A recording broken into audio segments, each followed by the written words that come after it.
Good afternoon, everyone. We are together for our wonderful Friday afternoon, Erev Shabbat, Henry and Lisa Manoucheri Parsha Shiur. Our Magid Shiur, our guide, is Rabbi Zweig, Rosh Yeshiva at the Talmudic University. Please be sure to share a recording, which will be posted after this shiur, or to revisit it, as well as to look for Rabbi Zweig on social media, including Spotify, and other venues. Today, the rabbi will be discussing Parshas VaYeitzei, dealing with scoundrels and anti-Semites, still timely. Also, hidden versus revealed agendas. The month of Kislev is in honor of the parents of our sponsor, Dr. Asher Padeh and Dr. Ilonka Schwartz, Zichronam Livracha, and in honor of the Hakarat HaTov, we, the Jewish people, have to Hashem for all he has done for us over the millennia, but especially now. It is clear he has placed us firmly on the path to our redemption from our current exile. May we continue to merit to walk this path and to reach the ultimate destination where not only the Jewish people, but the entire world will enjoy the bounty and splendor Hashem has waiting for all of humanity. And of course, a tremendous Hakarat HaTov to Rabbi Zweig for helping to guide us on this path through his wisdom in the Torah as we are rapidly approaching the destination, God willing. This week's class is dedicated for the Refu'ah Sh'leima of Yehoshua ben Chaya Faiga. Without further ado, Rabbi Akiva Zweig and Parshas VaYeitzei. Good afternoon, everyone. Such a joy to spend time discussing Torah.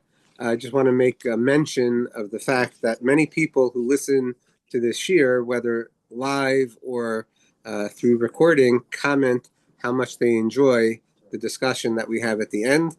So I would love to encourage everyone to please continue participating. Everybody's opinions and ideas and thoughts really matter.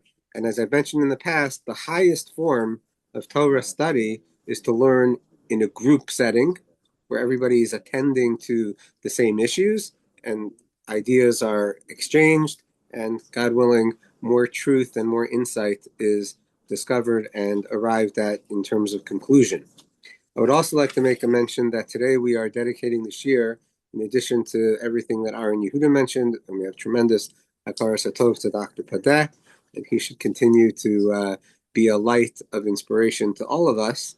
We are dedicating the shiur for Refu'ah Sh'leima, for Peril Sasha, Bas Meril Rivka, a relative of one of our attendees, and we wish a complete healing as quickly and as healthfully as Hashem will bring it about. And our tefillos, should include that all the members of our shiurim should be healthy, and their relatives should be healthy, and we should see good blessings for all of us. So we are here today to discuss Parshas VaYeitzei, and it's one of those amazing parshios where the storyline is absolutely gripping. And today I want to focus on a detail that we have not heretofore focused in our classes, and to my knowledge, really even in previous years, we haven't really gone deep into this aspect of the story. So it's well known that Yaakov running away from Esav, goes to Lavan's house as instructed by his parents. So Yaakov is now in Lavan's house. Lavan says to Yaakov, look, just because you're my brother, we're related, there's no reason that you should work for me for nothing. What are your wages? To which Yaakov says, I will work for Rachel for 7 years. That will be my compensation. And the Torah testifies that Yaakov actually loved Rachel.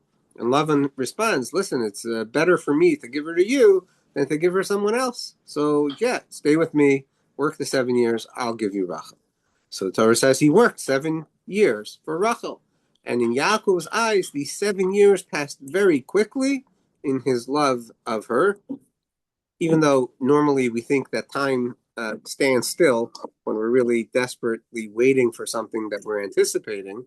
Apparently what the Torah means over here is that he felt that all of that time was so worthwhile for the value that he would be receiving in the end for being able to marry the woman that he loves. Okay, we could pay more attention to that another time. Obviously, the Torah is endlessly deep, and there's more to explore.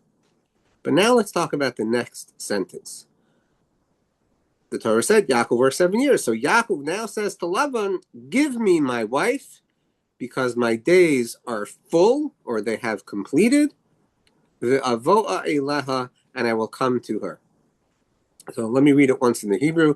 Everybody can get the full flavor. Vayomer Yaakov el Lavan. Yaakov says to Lavan, Hava es ishti, bring my wife. Ki mala'u yamai, because my days are completed. Ve'avo'a eleha, and I will come to her. Now, it's important to understand that seemingly the Torah does not waste words. Yaakov does not waste words, and that Yaakov means everything that he says. So the first question that the commentaries struggle with is, what does Yaakov mean when he says, because my days are completed? What does he mean? Does he simply mean that the deal is over because I've already finished the 7 years? If so, why does he need to say that? It's after 7 years. Now, as a point of interest, anybody who wants to do some more in-depth exploration over Shabbos or whenever, see Ramban to this sentence, because he disagrees with Rashi, even though there's a lot to be said in defense of Rashi. So Rashi says that Yaakov is not arbitrarily or gratuitously saying, because my days have become complete. What Yaakov is saying is, the days that my mother Rivka said I should spend in Lavan's house are over. What are the days that Rivka said? Rivka said to Yaakov, hey, look, you got to run away. Esau wants to kill you. Stay with him a few days. Stay a few days until I send for you and I bring you back, and Esau's anger is gone. So Yaakov is saying now that that quota of days to which Rivka was referring, that stay with Lavan and then I'll send you back, bring you back, send the message to bring you back, that's over. That's what Rashi says. Now, in addition to that, Rashi says, also what it's referring to is, now the days are complete. Hey, look, buddy, I'm old. My days are complete. I'm 84 years old. When am I going to have the 12 tribes? When am I going to have children? So give me my wife, because the days that I need to be with you are over. The days that to which Rivka, Lavan's sister, said, stay with Lavan, I can now go back. And I'm old. I need to have children already. I worked 7 years. That's ki malu yamai, my days are complete. And then Rashi says, and I'll prove that to you, says Rashi, that he's referring to having children, because the last phrase in this sentence that I read to all of you is ve'avo'a eleha, and I will come to her. The Hebrew word for relations is the word to come, as in bi'ah. That's the Hebrew word. Ve'avo'a eleha, and I will come to her. So what Yaakov is telling Lavan is, listen, I got to have kids. Give me the wife. Give my wife so I can have relations with her, because I'm old. I have to have children already. That's the way Rashi reads the sentence. So here are at least 3 and probably 4 very problematic questions. Question number 1. Let's assume that everything Rashi says is the way to read the sentence.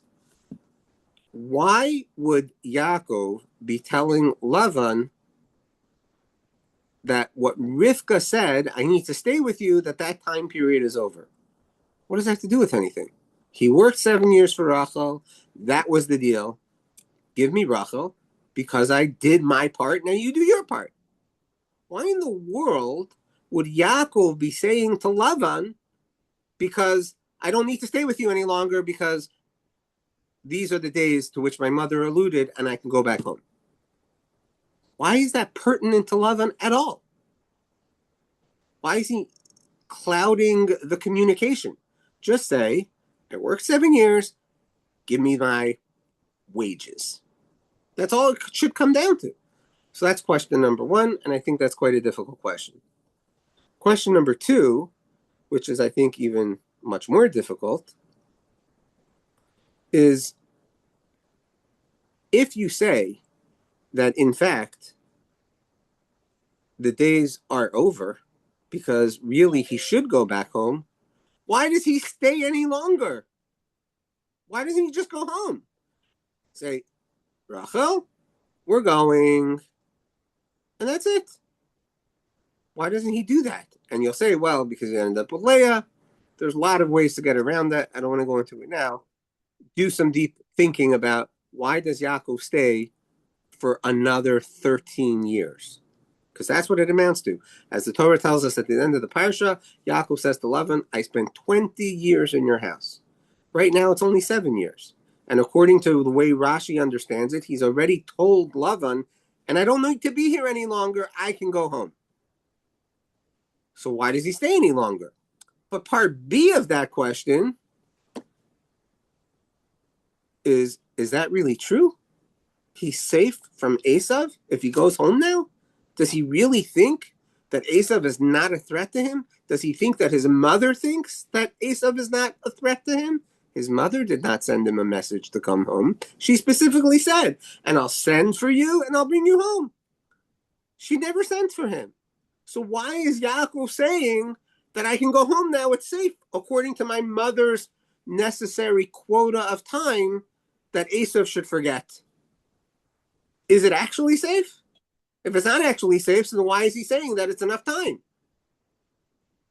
And how could it be actually safe for him to go home? Why would it be safe? So that's really questions 2 and 3, right? So just to recap, and then we'll get to the final question. Question number 1 is, why is he telling Lavan anything about the fact that according to his mother, he could go home? Why does he bother telling that to Lavan? What's the gain? What's the purpose? Question number 2. If, in fact, he thinks it's safe, why is it safe? Why would it be that it's okay to go home now? Question number 3, if it is safe, why doesn't Rivka send a message to bring him home? And here's the final question, which is just on the face of it so difficult. Rashi says, I'll prove to you that Yaakov is telling Lavan that I'm old and I need to have children, because otherwise, why in the world would he say, Avo'a Eileha, give me your daughter, right, my wife, which is his daughter, and I'll have relations with her. And Rashi highlights this point. He says, even a kal shebekalim, that means the lightest of the light people, kind of the basest of people, doesn't say to their father-in-law, hey, give me your daughter so I can take her into the other room. Nobody says that. So why does he say it? Oh, he must be saying, I need to have children already. Yeah, and how does that answer the question? What's the reason for him to say that? Everybody knows. I mean, the Gemara even says that everybody knows what's happening at a wedding night, and everybody's making this party about this big thing that's happening, but nobody talks about it. Hey, you know what's going to happen tonight? You know, after the wedding party, you know what's going to happen? Nobody talks about that. You don't focus on it. You don't say that. So why is Yaakov saying that?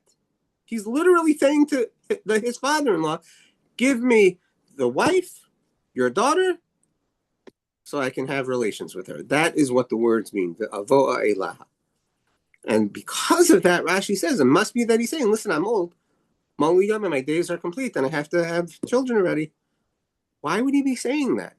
So all these questions are really problematic. So what I would like to suggest, and I'm hoping all of you will help me complete this, because I don't have all my thoughts fully formed, especially how it pertains to what we need to figure out today, but I'll give us what it seems like the Torah is instructing us here based on the way that Yaakov deals with Lavan, and this is what I was referring to in the title, dealing with scoundrels and anti-Semites. We have to remember that Lavan definitely has an agenda. And the agenda that Lavan ultimately has is very revealed by what Lavan says at the end of the Parsha, when Yaakov and Rachel and Leah are all running away from him. And this is literally what Lavan says. After 20 years, 7 years working for one daughter, 7 years working for another daughter, 6 years where Yaakov was allowed to make money, so to speak, but Lavan kept changing the deal. After that 20 years, Lavan says to Yaakov, and this is chapter 31, sentence 43, after Yaakov gives his whole long speech against what Lavan was doing, searching all of his things, Lavan says to Yaakov, Habanos benosai, the daughters that you see, they're mine.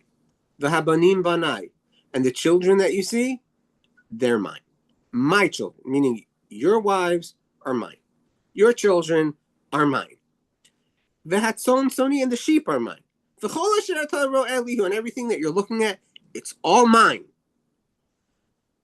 But how can I hurt all these people? So now let's make a deal, and we'll go our separate ways. That's what Lavan says to Yaakov. But that reveals that Lavan's entire agenda is to build his own dynasty. And the fact that Yaakov runs away, and the fact that Hashem appears to Lavan and says, you better be careful, Lavan, that you don't touch Yaakov, and don't do anything to him, that does not change his worldview, that everything that Yaakov has is Lavan's. That's Lavan's agenda. You need to understand that that's Lavan's entire intention in giving Yaakov, Rachel, and Leah. And in fact, that's really what he's saying is, look, it's better that I give my daughter to you than I give her to somebody else, because you, I know, you're part of my family already. And it makes sense that you would be growing my dynasty for me. That's what he really means. So Yaakov, understanding Lavan's agenda, says, look, Lavan, I agree with you. I'm here for you. And in fact, I plan to have children for you. That's the whole reason. The reason I want to marry Rachel is because, I want to have children. And we both know that the children are yours. We both know that your daughter is yours. Let's do it. Give me the girl, and I'm going to be your 4-letter word, stud. I'm going to be your stud. That is exactly what Yaakov is telling Lavan. And he says, more than that, I need you, Lavan, to understand this. Because the only reason that Esav is not trying to kill me is because Esav knows that I belong to you. And you know how Esav is going to really know that I belong to you? Because I marry your daughter and I'm building your dynasty for you. So he's saying to Lavan that the time that my mother said, go stay with Lavan and you'll be safe by Uncle Lavan, and Esav is not going to kill you, even though Esav knows exactly where Yaakov is. The Torah tells us at the end of last week's Parsha, Esav sees that Yitzchak does not like the daughters of Canaan and that he sends Yaakov to Padan Aram. He sees that, to take wives from Lavan. Esav knows that. So why is Esav not going and killing Yaakov? The answer is because Esav knows that Yaakov is no threat to Esav if he belongs to Lavan. Because Esav will become part of Lavan's dynasty. Yaakov will become part of Lavan's dynasty, and Esav then takes back the blessings, and he becomes the legacy of Yitzchak and Rivka. That's Esav's plan. And Yaakov wants Esav to think that. And he wants Lavan to think the same thing. So he says to Lavan, look, you know why I'm here. I'm here to get away from Esav. Because that's what my mother said. And you know what my mother said? My mother said, if I really attach myself to you, I can go back home. Because then Esav will not try to kill me. And so therefore, give me the wife. Let me be your stud and have children with her for you. And even if I'm living at home back in Eretz Canaan, I'm no longer a threat to Esav. Lavan says, you know what? I think that's a great idea. That's awesome. 100%. That's what we're doing. That's what Yaakov convinces Lavan he's doing. And it certainly looks like that. Because what happens that night? Lavan says, well, you're working for me. I can give you whatever woman I want. I'll give you Leah. I know we talked about Rachel. Okay, eventually I'll give you Rachel too. But this is what I want is for Yaakov to have children with Leah and with Rachel. After all, Yaakov said, bottom line is I'm just trying to have children. Why? Because I need to be attached to you. Because that's how I'm safe from Esav. Okay, great. So then he gives Leah to Yaakov, and he knows that Yaakov is expecting Rachel, so he doesn't make a whole big show of, okay, let's change what we said. He says, listen, if Yaakov really understands who's in charge, I can do whatever I want. And Yaakov completely tolerates it. You never find Yaakov saying, no deal. Yaakov never says, no deal.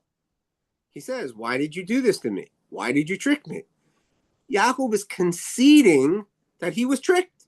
He's conceding that he's going to have to go along with it. If Yaakov is really not beholden to Lavan, if Yaakov does not have to, so to speak, belong to Lavan and be part of his dynasty, he says to Lavan, you lied. I'm taking Rachel. I'll see you later. And he never does that because Yaakov wants Lavan and Esav to accept that Yaakov is becoming part of the Lavan dynasty.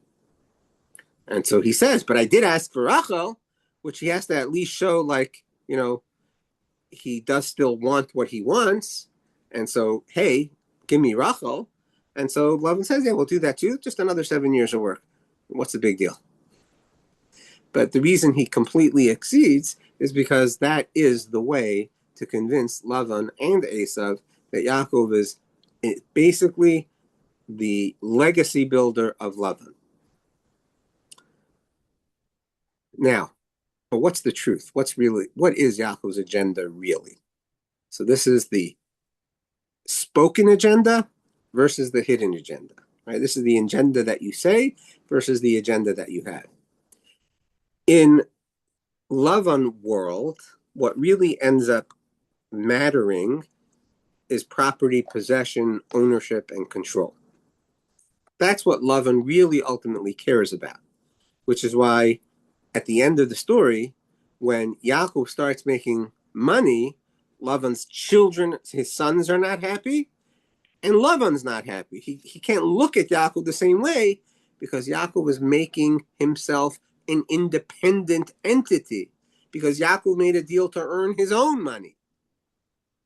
And Lavan wasn't able to succeed to prevent Yaakov from making money and to keep him indentured and pressed down under him.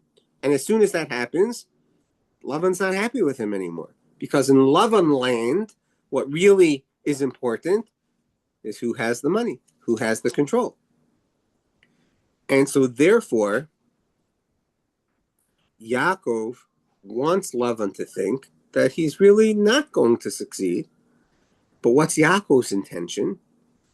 Yaakov has only one intention, and that is to make sure that Rachel and Leah understand that their father is a scoundrel. Because otherwise, in Rachel and Leah's minds, they too will consider themselves to be an offshoot of the Lavan dynasty. They don't see how unhealthy Lavan is.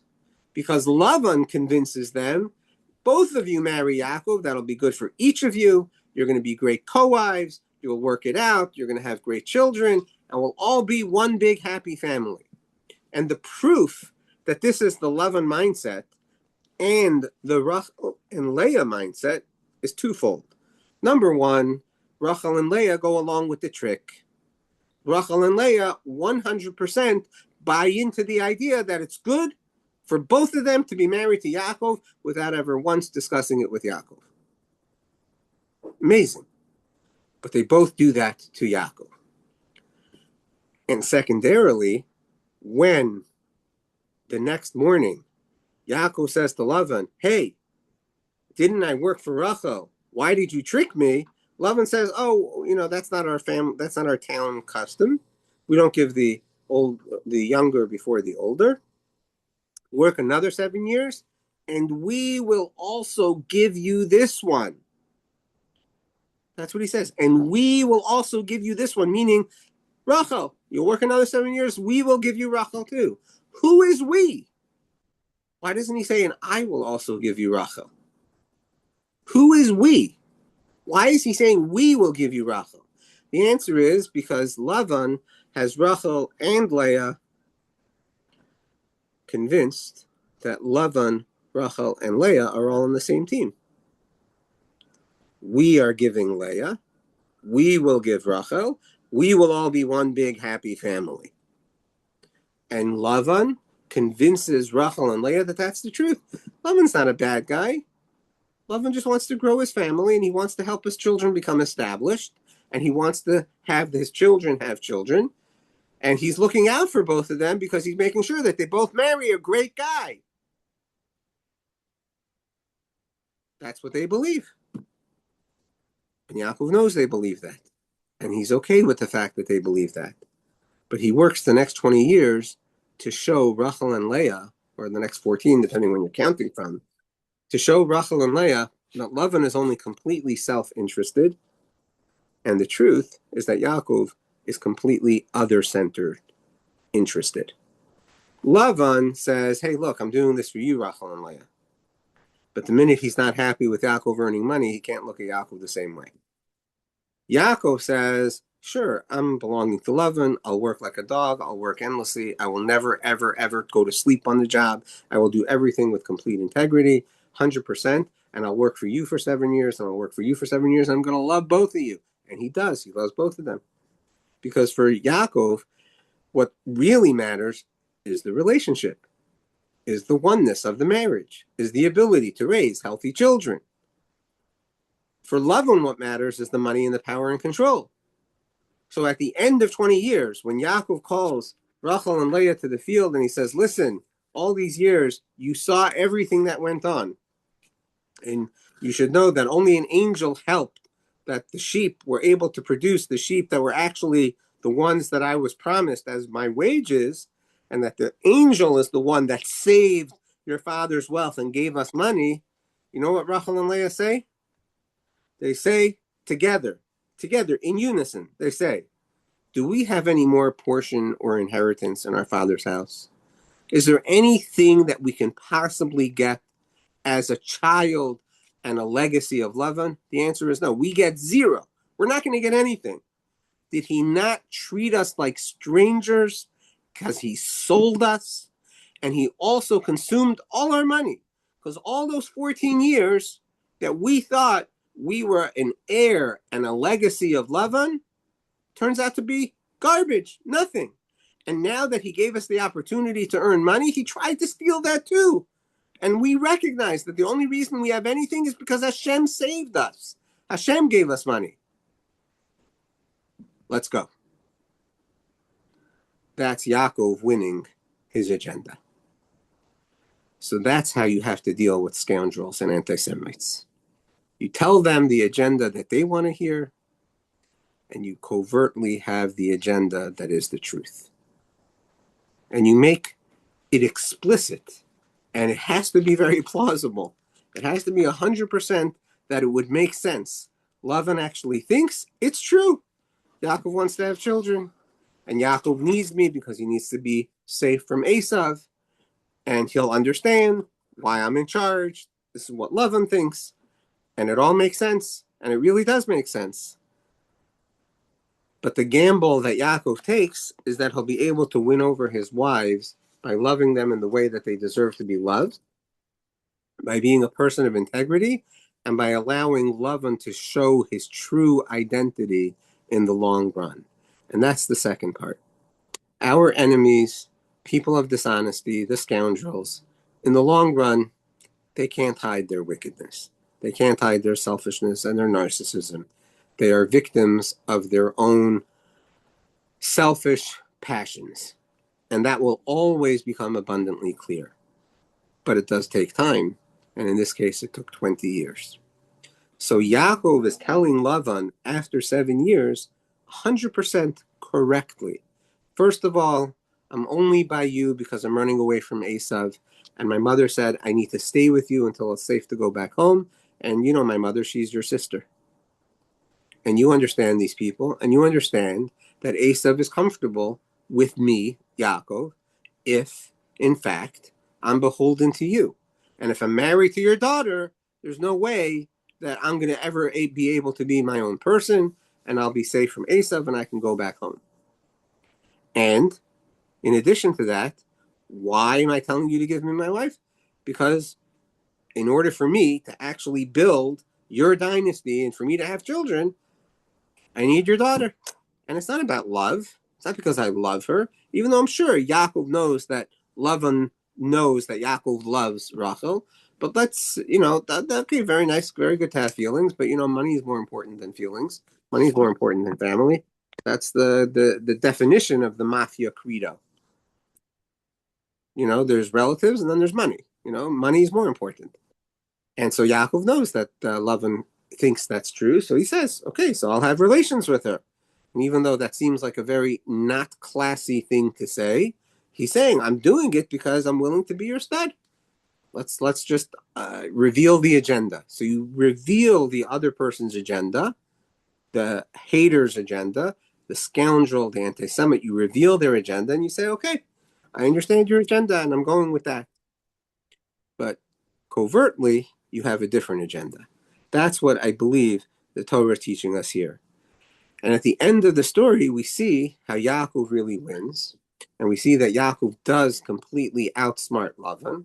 Of course, very importantly, only with the help of Hashem, the angel that saves the money, and Hashem's message to him that it's time to leave, and Hashem directly intervening with Lavan at the end of the Parsha, telling him, you better not touch Yaakov. That's the only way we're going to survive the scoundrels and the anti-Semites. You gotta understand that. It is going to take the intervention of Hashem. However clever we are, and that whatever game we play, and we need to play those games, we do, because that's the only way to survive in a world where we're surrounded by scoundrels and anti-Semites. We have to remember that however crafty and strategic we are, at the end of the day, we're going to need Hashem's intervention ultimately in order to help us complete our mission. And that's also part of what we learn from the Yaakov Avinu story. Now, if you'll ask me, why was Yaakov so confident? Well, it's very simple. He had a dream. And in the dream, Hashem said, over the ladder, I am with you. I will guard you. I will not forsake you. I will return you to this land. It's all promised by Hashem. And that's true for us today as well. It's all promised by Hashem. Ari, that's an excellent way to phrase it. It's a jujitsu move. You allow the opponent to take the move and you use their own energy against them. That's excellent.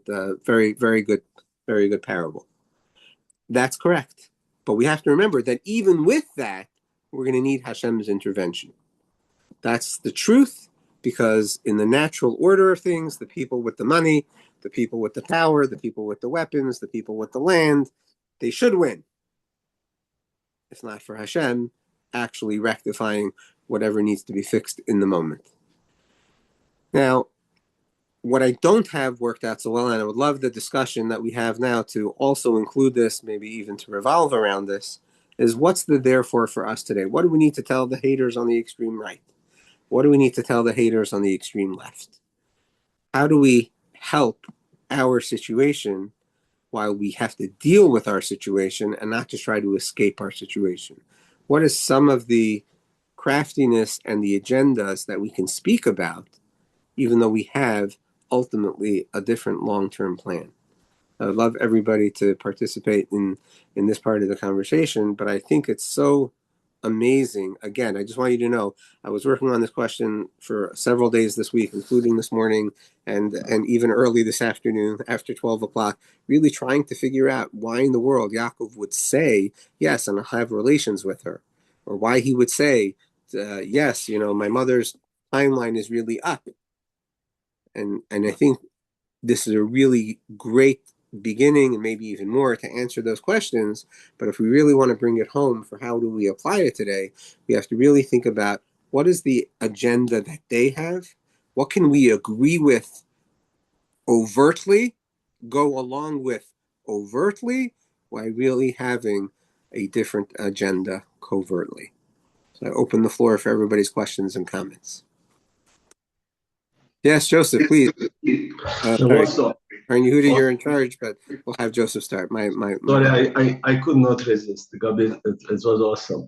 So some of the thoughts along the way of what we are struggling, how to deal with anti-Semites today.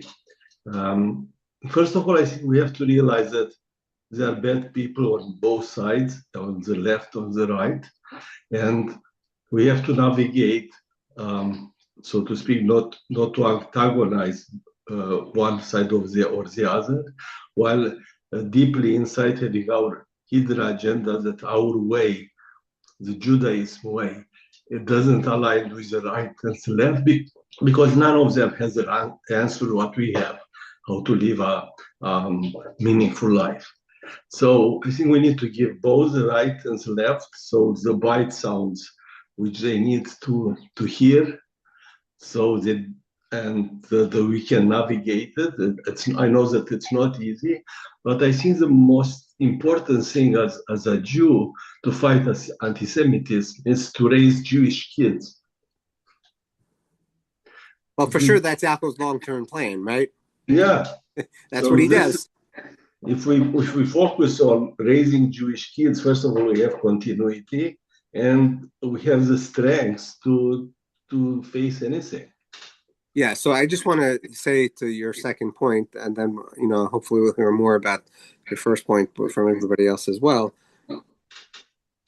The thing that is so critically important to raise good, healthy Jewish children is a tremendous amount of love that comes from the father to the wives,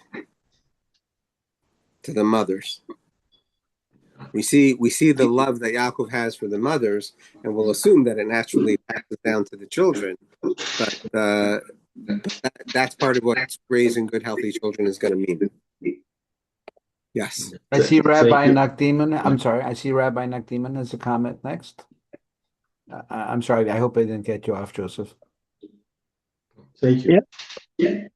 Yes, a couple of things. I'm not sure if you can really compare the situation with Yaakov to the anti-Semitic situation that you're talking now. I think your advice that you gave many times today as well is to fight the way to fight anti-Semitism in general is to Semitism by educating children or not. We're not in really a symbiotic relationship with anti-Semites. In other words, he's there on the ground with Lovin and dealing with Lovin directly. You have to do what you just said you have to do. But in general, me, fighting a Mamdani, I'm not, unless maybe you could with him, but it's kind of, I don't know how you could deal with such he's not even, Lovin's interested in building an empire. Mamdani is interested in nihilism, destroying everything. That's the Muslim nonsense. Yes, I thought about your point, Rav Yechiel, and it's part of what I'm also processing. But let's remember that Yaakov is also dealing with Esav at the same time, right? So there's different elements that I think we need to think about what does apply. I hear your point for sure. And you must admit, if you go through the Chumash, I think if you go through the Pshuto Shel Mikra, as much as you're saying that he loved his wives, you don't see that really that much in terms of the children. I mean, the interrelation with Yosef is they're seeing a Yaakov. I mean, from the time of Bilah, from switching the beds from Bilah to even to the very end, when Yaakov says over about Leah, I buried Leah, he never calls her. In the same pasuk, he speaks about Avram burying his wife and Yitzchak burying his wife. He does not call Leah his wife. And as his children said over to Yosef, Shtaim Yodulu Ishti. So I'm not sure if that relationship shows up that greatly in the Torah as him loving, even if you say Kisnu Anochi, even if she felt it that way, I don't know if they really looked at it as that thing. You see that by Hachzona, Yael says Achosenu. Look, as far as those points, they are definitely good points. I'll just counter with a couple of other points, and then say that what we really need to do is to devote, a couple of classes, probably at least, on, when I say classes, I mean exploration on that whole subject. But specifically, the Torah says, "Vayahav gam es Rachel miLeah." He loved Rachel more than Leah, and so if we take that seriously, he definitely loves them both. Also, in Megillas Rus, it says, "Asher banu shetei," right? That your house should be like Rachel and Leah. Asher banu sheteihem es beis lechem, right? So we know that they're building this together, and certainly when we say Yisimech Elokim Kasara Rivka Rachel V'Leah, we don't mean despite the fact that they really didn't get along. Well, again, the Simcha, there is no such pasuk. No, I'm not talking about. But your Raya is probably the best. The one you mentioned, that he takes them both out to the field and they speak together. Right. That also is a very good point. That is a good point. But I'm just saying, all I'm trying to say is not even argue in this situation, because it doesn't make any sense otherwise.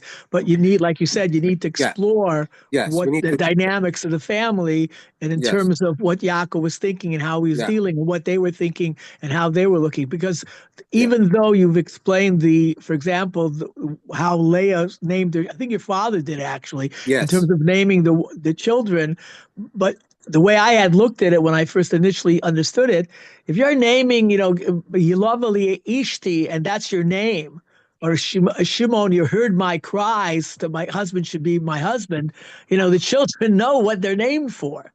And that would seem to be the opposite of what it seems to be. Yeah. Okay. More to be thought about there for sure. Thank you. Thank you, Rabbi. Yeah, I had a comment on your question, and we look at Yaakov as kind of the role model of how we deal with adversity and enemies and schemers. And the truth is, as you said, that you had Lavan on one side, you had Esav on the other side. Joseph mentioned the left and the right, and we always kind of have multiple enemies, but they have, what are their agendas? Esav was a total materialist. He just wanted whatever we had because that's all he believed was important, was the material world and power in the material.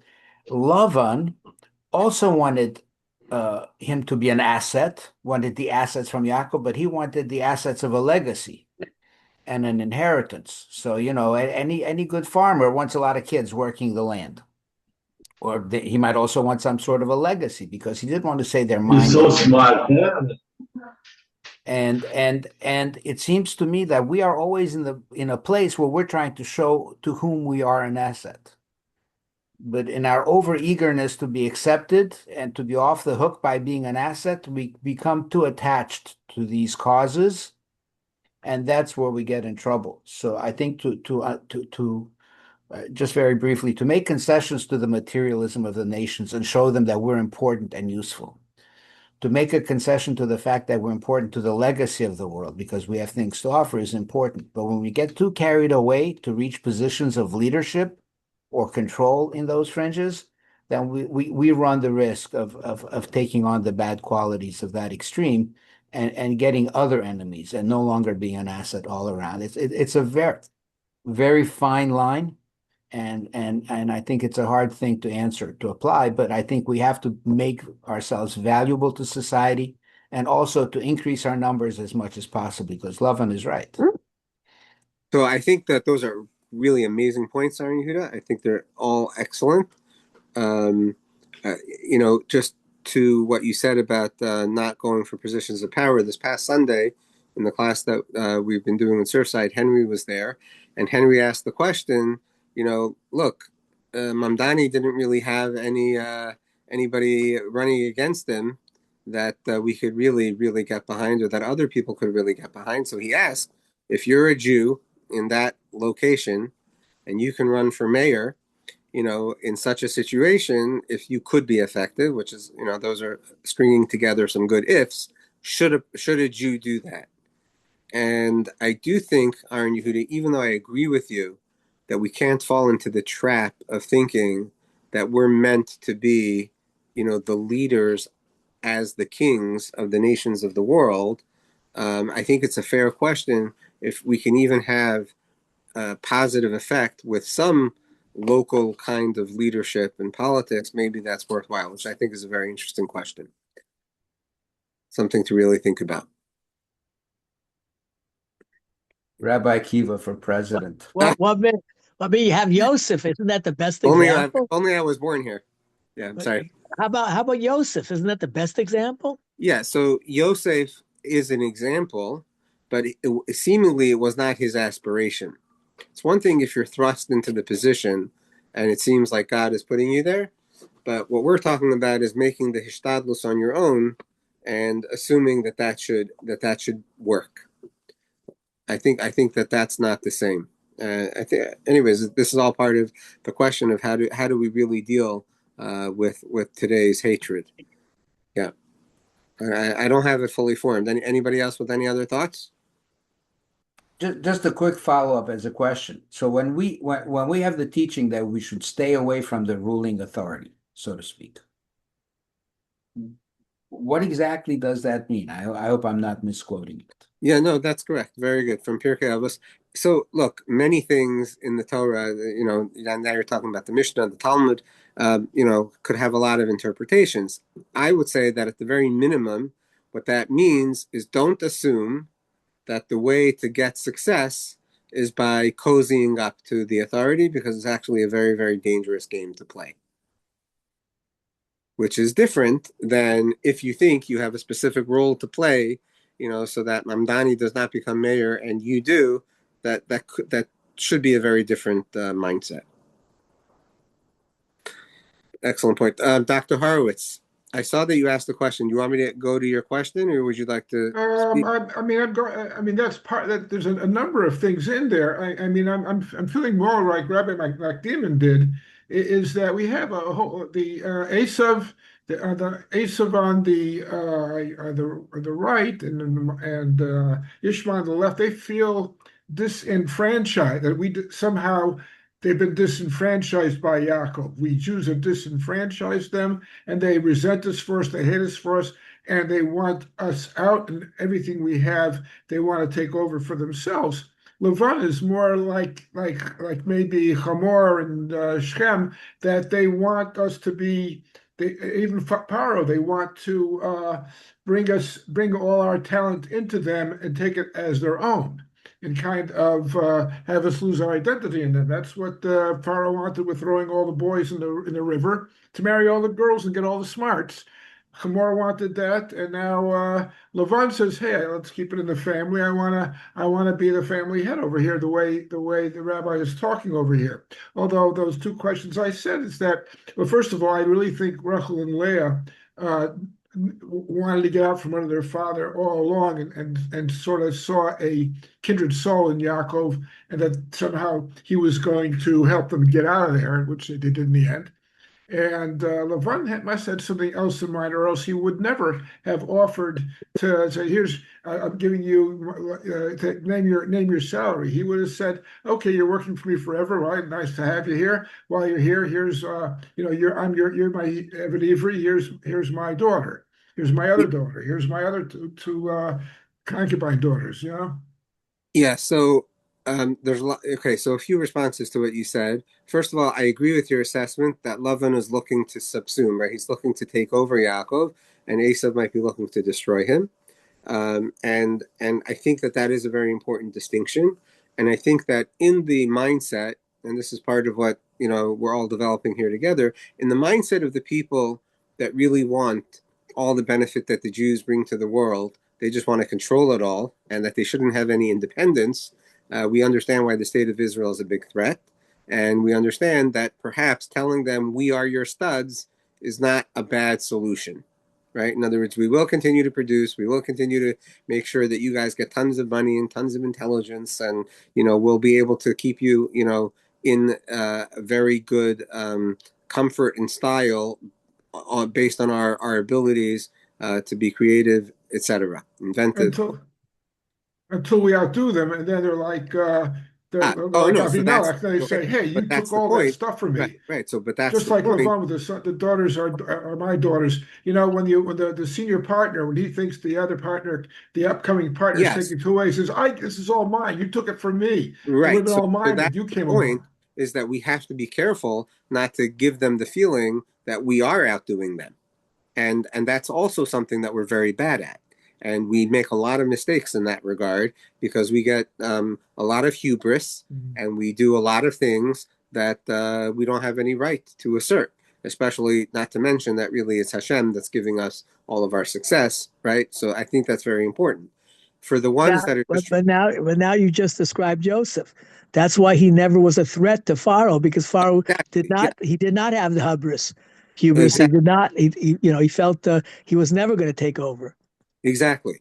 But for the people that actually want to destroy us, like Hamas, right, like Esav, either you have to convince them that it's not in their interest to destroy us, which doesn't work with Hamas and jihadists, or you basically have to convince them, like Yaakov is doing over here, is that we're not a threat to you, and that more than that, these other people really want us to exist, and that you don't need to destroy us in order to have your own, fulfillment and your own good, which is a much, much more impossible thing to do with many of the terrorists of today. But we do see that there are Islamic people that are willing to make treaties with Israel, despite the foundational religiosity credo that demands world domination. And so that's a much harder thing to solve. Which ones can you convince the Abraham Accords make sense, and which ones you can't? And, hopefully by being somewhat beholden to other countries, maybe we can convince them, like Yaakov does over here, we can convince Esav that, we're going to be under control and we can be moved around as needed, as the, the nations of the world want. But obviously that might not work so well, but I'm just, again, processing it with you. As far as your other point, Dr. Horowitz, the reason that Lavan says, name me your wages, is because he already had Yaakov as a slave for 14 years.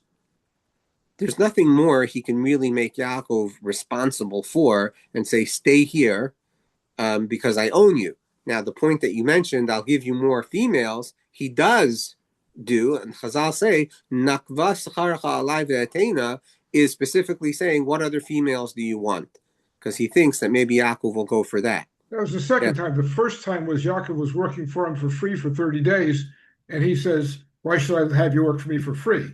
Because he knows that that's not tenable. He knows that that's not tenable. You have to at least make it look like the person is getting something. Yeah. Okay, anybody else?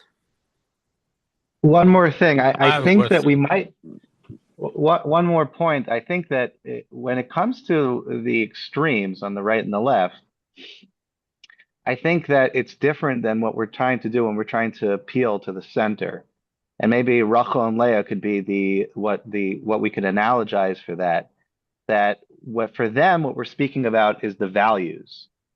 That we have integrity, that I act a certain way, and we share this value system. So now you're speaking to the value system. When it comes to the people who might be on the extremes, or the people that are not necessarily our friends, people like that, it has to be about interest. Yeah, agreed. You're saying, Ari's introducing the concept that it doesn't have to be that for everyone, what we're promoting is the way that we serve their material interests. It could be that for some people, being aligned in values or ideologies in certain regards might be sufficient. Right, and I think we have to have both at all times. Yeah.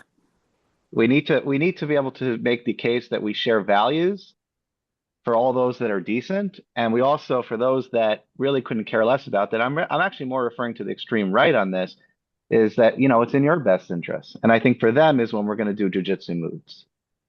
Yeah, we have to come up with that quick. All right. Mm-hmm. Good Shabbos, everyone. Thank you. Thank you, Rabbi. Good job. Shabbat shalom. Shabbat shalom. Amazing share. Thank you. Rabbi, it's Daphna. Hey, Daphna.